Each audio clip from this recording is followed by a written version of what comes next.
Let's make soup with a healthy twist. This is a play on Olive Garden's Zuppa Toscana soup, and it is an absolutely delicious and healthy copycat recipe.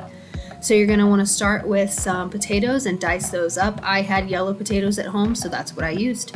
And then you're gonna wanna grab the star of the show, which is cottage cheese, and blend that up until it's nice and smooth. If you don't have a stick blender, you can just use a regular blender and a spatula. You just wanna make sure that there are no lumps in it. And then you wanna chop up some kale, set that off to the side. And then in a pot on medium-high heat, you're gonna wanna add in some olive oil and some minced garlic and let that heat up until the garlic is sizzling. And then we're gonna add in the second star of the show, which is this turkey Italian sausage. Turkey, instead of pork, is lower in saturated fat and overall lower in calories. So that's why we made that swap into this healthy copycat recipe. Cook that up until it's nice and brown, and while it's cooking, you're gonna wanna add in some garlic powder, parsley, Italian seasoning, and smoked paprika. The meat is pre-seasoned, but we're not afraid of flavor over here, so we're gonna add in even more seasoning. Make sure that it is all mixed together, the turkey is nice and browned, and then we are gonna set that off to the side in a bowl. And once that's set off to the side, you're gonna wanna put that pot back on the stove and add in your diced potatoes. Potatoes are an amazing source of carbohydrates. They are a whole food.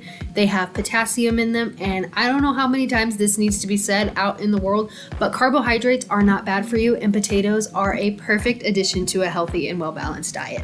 So we're gonna cook those up, season them with garlic powder, parsley, Italian seasoning, and just a little bit of cayenne pepper. We're gonna stir those up and cook them until they are fork tender. And once you've achieved that, you're gonna add the meat back in and give that a good stir. Make sure that it's all nice and mixed together. We wanna make sure that the potatoes are nice and soft, but not mushy, and that the meat is cooked all the way through. And once you're there, you're gonna wanna add in the chicken broth. Add it in until it's just below the potatoes and the meat, because we're gonna add in some more liquid later. We're gonna set that on low and let that simmer for just a little while. And then we're gonna taste test it, because as you're cooking, you gotta make sure what you're making is gonna taste good, and it does.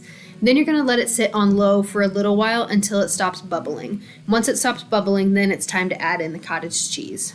If it's too hot when you add in the cottage cheese, it's gonna separate and it's not gonna be that good. So once it's cooled down enough, add in about a cup of cottage cheese and about a half cup of milk. Honestly, I didn't measure anything, so make it how you like it. If you like it more creamy, do more cottage cheese. If you like more liquid in your soup, add in more milk. Give that a good stir and let that simmer for just a couple minutes, making sure that the cottage cheese is nice and mixed in there. And then it's time to add in your kale. Kale is one of the healthiest foods. We already know that. It has vitamin K, it has vitamin C, and it's packed with antioxidants that help to lower the risk of chronic diseases over time. So we definitely want to add that food into our soup. And so once that's all mixed together, it's time to try. We're gonna top it with some Parmesan cheese, bacon bits, and sun-dried tomatoes. Let's give it a taste test.